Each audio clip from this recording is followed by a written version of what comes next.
some of the business drivers, the KPIs, as well as show you a sneak peek into some of the demos and, why, we look to a partner like Acuvate to help us accelerate some of these initiatives who are getting fantastic results for some of the businesses we're working with.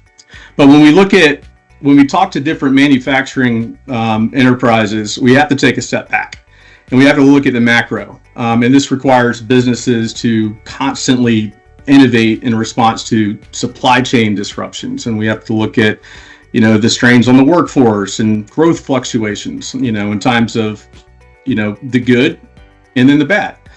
There's a lot of economic uncertainty that we faced. And, these challenges also present some of the biggest opportunities to differentiate a business with technology investments. And that's why for the next 5 years, what we're seeing, and we've done some studies here, is that manufacturers are making big investments in putting the data analytics infrastructure to perform high value tasks and, turn your data into labor, which is I also call synonymous with AI. Not replace labor, but human in the loop.